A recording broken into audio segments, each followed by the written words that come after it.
Hello students, welcome to e-learning. We are going to start a new problem in unit 4, shear force and bending moment. We have a overhanging beam. We have a overhanging beam with point loads at free ends of overhang. There is left overhang of 1 meter span and there is right overhang of 1 meter span. So free ends are loaded with point load on both the sides. So it is taken. So now at the center of the beam, exactly in simply supported span, there is 70 kilonewton point load acting. So to find out the reactions, because there are 3 action loads which are acting downwards and there are 2 reaction forces which are acting upwards. So these reactions are unknown. So action should be always equal to reaction. So that is why only in this problem we can find out, we can see that the beam or the loading which are from top are symmetrically placed from one end to another at equal span on left and right. If you divide this beam in the center, you can find 1.3 meter span and a reaction, 1 meter span and a force. Exactly, it is a mirror image on the right side. Okay, so that is why this type of loading and the beam is called as symmetric type of loading. So we have to consider action is equal to reaction. So actions, first of all we will write here to find out reactions. So RC and RE should be equal, because it will be equal because the loadings are symmetric. Symmetric in the sense, as I said, the mirror image. If it is not, we have to take a moment at any point and we have to assume the moment is equal to 0 and find out with regular method the reactions. Now RE, RC is equal to RE. These are reactions, and actions are 20 plus 70 plus 20, 3 loadings, and divided by 2 because there are 2 reactions. So we have to go divided by 2. So totally one reaction, that is RC, is equal to 55 and RE is also equal to 55 kilonewton. So now we have got the reactions. We will start with shear force calculation. We know that all the forces are taken, or all the calculations are taken from right side towards left side. So what we will do is, we will take shear force at B right. We will stand on the right side of point load at B here. Okay, and see that any load is there further beyond point B. No loading is there. So directly you can write 0 kilonewton. Next we will go for shear force at B left. Now we are going to stand on the left side of point load at B. After standing there, you can find there is one point load acting beyond that particular point, shear force at B left, right? So that will be minus 20 kilonewton, because all the forces which are acting downwards, we are going to take them as minus, okay, negative, and reactions will be positive. Okay, so now shear force at E. Now stand at right side of E. There is one load acting further point E. Okay, so that is nothing but 20 kilonewton. So here also shear force at E right will be minus 20, same as of shear force at B left. Then coming to shear force at E left, you stand on the left side of arrow mark, that is reaction, left of RE. You are going to find there are two forces acting, one in downward direction and one in upward direction, correct? So minus 20 plus 55, because RE is 55, just we have calculated here, so it will be 35 kilonewton. Okay, so 55 minus 20. Next we are going to find shear force at D right. Shear force at D right, it will be again the same thing, minus 20 plus 50, again 35 kilonewton. Next, coming to shear force at left of D. So you can find out, when you stand on left of D of point loads, you have three loads now, two forces acting downwards and one force acting upward beyond point left of D, right? So it will be minus 20, minus 70 and plus 55, it will be minus 35 kilonewton at shear force at D left, right? Now shear force at C right, again it will be the same, minus 20 plus 55 and minus 70, it will be again minus 35. So shear force at C left, you stand at C left and find the shear force. Now there are four forces acting beyond point C, two forces downwards and two forces upward.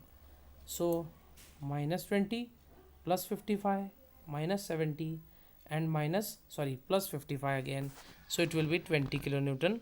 So shear force at C left will be 20 kilonewton. Then shear force at A will be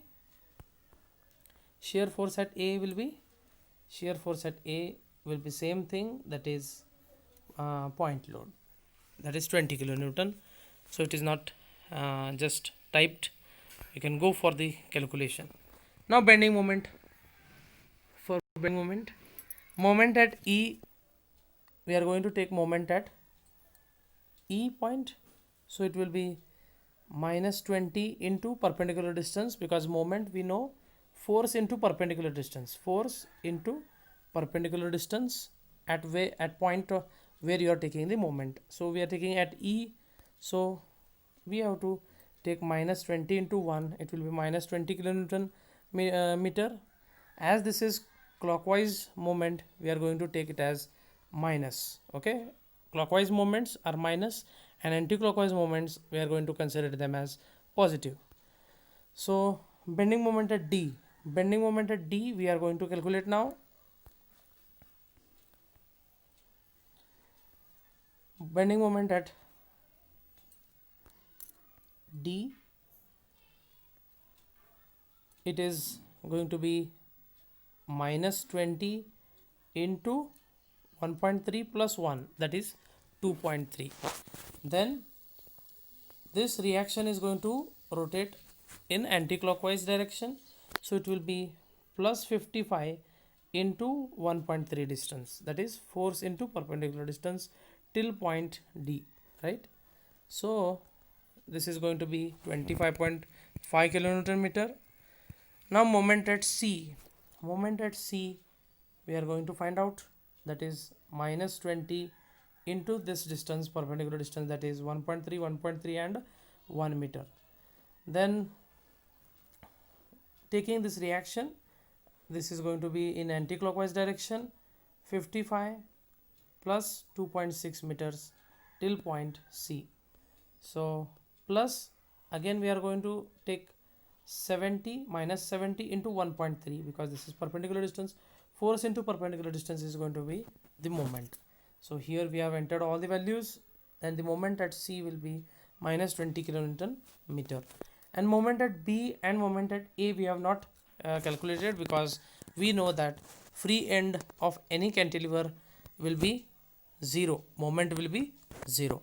So this is the basic where you should also, but in examination you need to write the steps, that moment at A and moment at B is equal to 0. Okay, so further we will take the shear force and bending moment diagram. project all the lines below the point loads or the loadings. Okay, project all the lines, mark minus 20 shear force at B, shear force at